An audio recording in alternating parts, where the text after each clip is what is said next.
Today, I have longtime friend Brent Kisling, owner of Retail Attractions, and you do economic development and things like this for communities, and you've done this for a very long time. I think I first met you in Enid.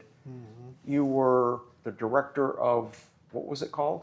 The Enid Regional Development Alliance. That's it. And Jack, I feel like I'm the old man on That's the been a park bench long now, time. feeding the pigeons. But I think just the been cool doing it thing forever. about you, Brent, is that you're from a teeny weeny little town, way up north. Was it Burlington? I am Burlington. It's the center of the universe, but it is a town of about 120 people, and I'm Wow. related to probably 110 of them. That is pretty cool. That we're going to talk about your career, but where you started, that you were able to rise up and do some. Yep, pretty loved amazing it. things. Loved growing up on a farm and ranch there. My dad used to always kid that we only had to work half days from 7 a.m. to 7 p.m. and that was a good way to grow up. Went off to Oklahoma State University, greatest university on the planet, and then never thought I would get involved in politics or economic development, but I went to work for Senator Inhofe out of college and learned a little bit about rural economic development. And then whenever George W. Bush got elected, I was able to jump from Inhofe's office to the Bush administration and led an agency called USDA Rural Development, headquartered in Stillwater. So I was still working here in the state, living in Enid at the time. But with those appointments, whenever the president leaves, your job is over. Yep. And that's whenever I became the economic development director in Enid, and you and I really got to know each other. A little more stable. It was a little Yes. more stable, a little closer to home, and we didn't have an economic development office. The Chamber of Commerce served that role in Enid. And so we, Lisa Powell, if you remember her, Yep. I've joined in as well. And we used to kid that we were building the ship as we were sailing it. And I believe we were able to accomplish some great things there. Well, it used to be the Chamber of Commerce, that was their thing. And it has grown way beyond that now. It's become a career path all by itself, like you have done. And I think let's talk a little bit about what you accomplished in Enid, and that'll set the background. Well, and in Enid, we were working on primary jobs, the biggest project in state history. We were able to accomplish there with some great leadership. Eric Benson was city manager back then, but we had a $1.8 billion expansion of the coke nitrogen plant with hundreds and hundreds of jobs. But I learned during that time that especially in economic development, if you can do the biggest project on the planet, but if you get a Chick-fil-A done, people are going to build a statue in your honor. I mean, people are really fired up about retail. And back whenever I started, you didn't worry about retail. You brought in manufacturing jobs, and then Wendy's came along, and Academy Sports came along. Nowadays, it's not like that. Communities have to invest in three things. In order to have a quality of life. You have to have good educational facilities. You've got to pass your bond issues, and if you have good facilities, the teachers tend to follow. But you got to have good facilities. You have to have health care in some way for the elderly, for the young, for everybody. But then the third thing is you have to have places for people to hang out and buy stuff. And that's part of quality of life today. And you have to have those three things before you can bring in those primary jobs. And retail development is a full contact sport. You've got to be in front of the real estate people all the time as they are looking to deploy capital. And so after I left Enid, I became the director of the Department of Commerce in Oklahoma. Served there for 5 years. Whenever I stepped down, I was able to approach my friend Ricky Hayes, who I had worked with in Enid. He was looking to retire. And so we're working together today to expand the functions of retail attractions in this region of the United States. And that brings us to Kingfisher. Yes, sir. I think the interesting thing to me is that, because a lot of our business is social media, so we see the comments, and there's a lot of misunderstanding where people get upset that there's the city doesn't just build a supermarket. Just put the supermarket in. What's the problem here? Yep. And it doesn't work that way. No, it doesn't, and it is very unfortunate. Kingfisher kind of got caught up in a bigger issue with rural grocery in Oklahoma. Homeland Acquisition Company our corporation, headquartered out of Oklahoma City. They own most of the Uniteds and Homelands in Oklahoma, and they just reached a point where they were not able to operate as many stores as they were before, and so they've closed several. Kingfisher just happened to be one of the first ones, and it's ironic because that was one of the first stores in the network, first United stores. I mean, the history of that building and the fact that United and Walmart was built there together, and Sam Walton, who's from Kingfisher, was very instrumental in putting that facility together, and the families that actually built it still own that property today. Fascinating history there. But fast forward to 2026, there are some grocery chains that are expanding right now in Oklahoma, some of the Aldis, some of the Harps, and some of those. But very few are doing ground up construction. So if you've got pasture, you're going to go out there and put down your pad and build a new building. With the cost of construction, cost of money right now, that's very difficult. And so the best option is to try to retrofit an existing building, which we're fortunate that we have there in Kingfisher, yep, and try to find a good tenant to move in there. And it's, without getting into all kinds of detail, the building's complicated. There's some existing leases and things like that you're having to dance with. There are. It's a little bit smaller. It's 23,000 square feet. A lot of the new grocery stores are going to be north of 40,000 square feet.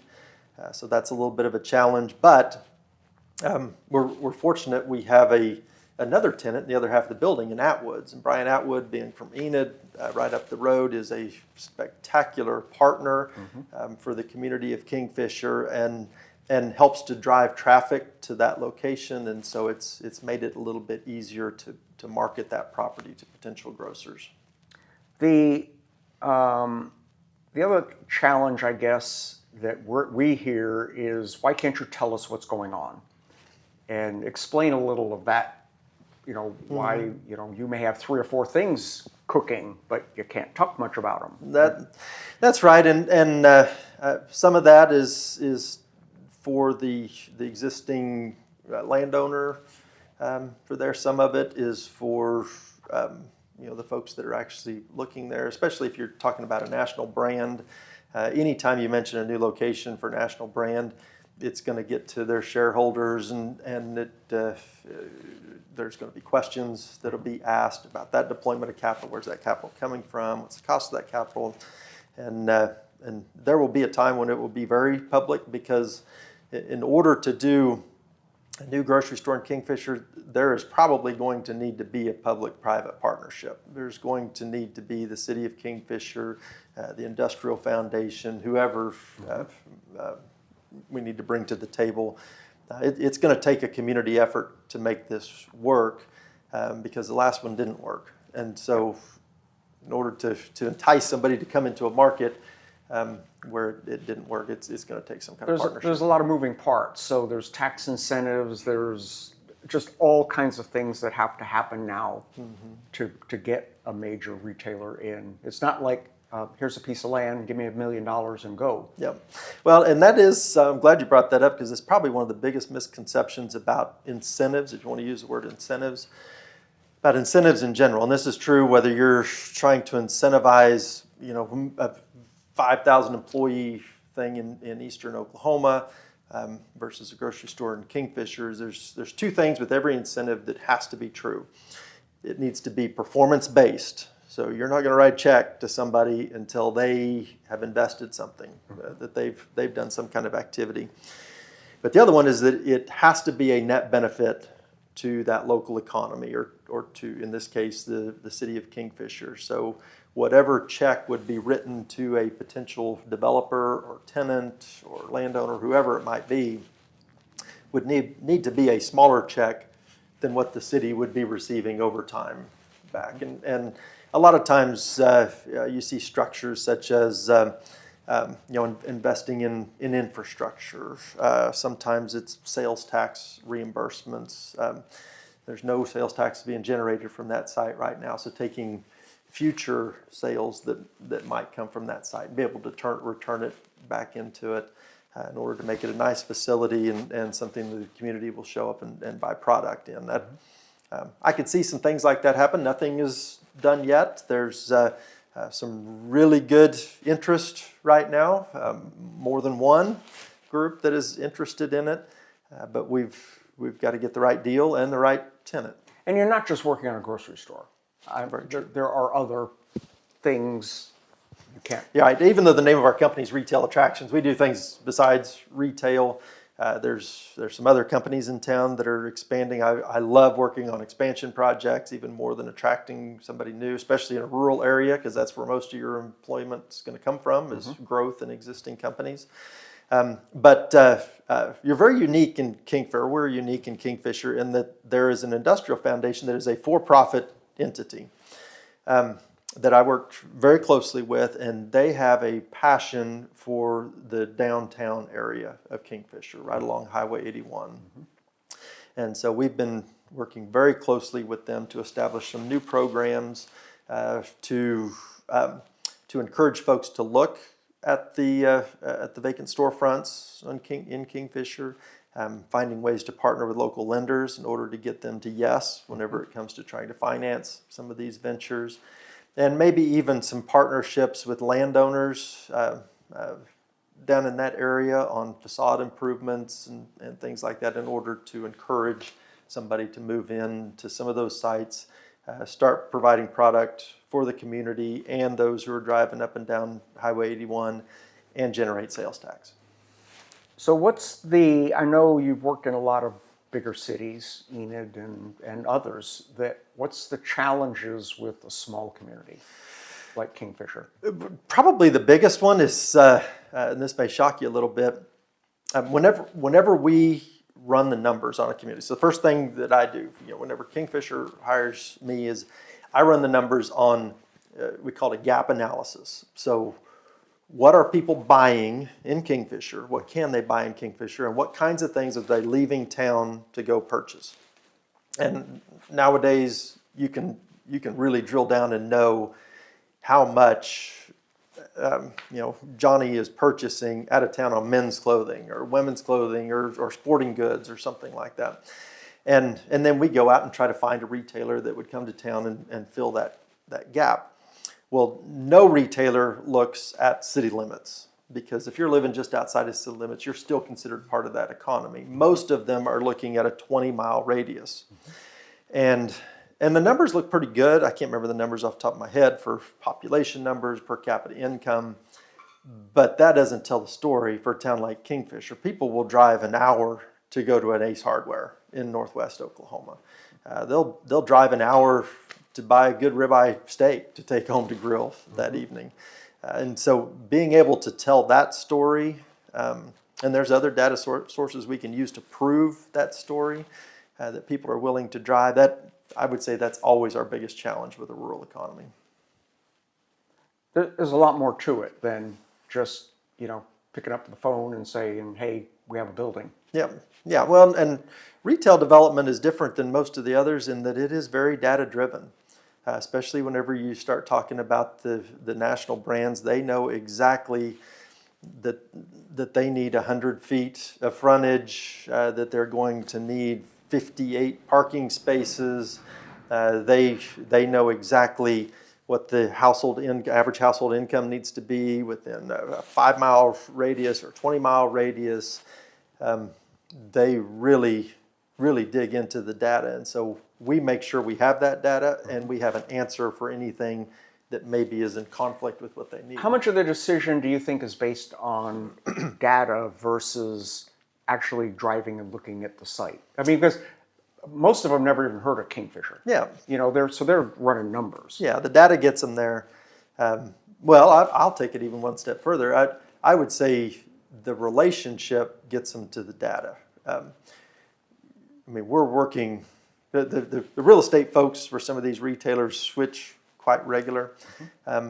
But every week we are in communication with the retailers, the real estate folks for these retailers, and building relationships with them. They trust us at Retail Attractions that we're not going to show them a site that's not going to waste their time. Yeah, exactly. But it's not going to waste their time. And I just had a conversation with a Brahms guy yesterday on a couple of different sites around Oklahoma And I was able to say, what about this site? Here's the numbers. No, we can't do that. Well, but what about this site over here? Yeah, we maybe could look at that, and we'll be doing a site visit on that. You got to build that relationship. Then you feed them the data, and then you bring them to town, and you got to woo them, and that's part of it. A lot of things. It's not. I guess it's not a secret that when you drive through pretty much any town in the United States, they look very similar. And a lot of it is because these brokers are brokering for blocks of real estate. So you'll have the same 5 Starbucks, whatever, all in these blocks. So these are the kind of people you're in communication with that not only handle one store, but multiples. And that's a great observation because, there are individual brokers for individual brands, but a lot of the brands or a lot of the logos that you see are owned by one group. Like Inspire Brands, is going to own Sonic and Arby's and Dunkin' Donuts and Jimmy John's, and some of the they're going to own groups of these, and they, in some cases, they want to put them close together. Sometimes they don't want to put them close together. But right now Ross is one of the big clothing stores that's just exploding and adding a bunch of stores, and a lot of times Burlington Coat Factory, now just called Burlington, wants to be close to them, and then Ulta wants to be right there. And then you get a McAllister's, a Texas Roadhouse wants to be the QS or the quick serve restaurant that's going to be on the pad up front.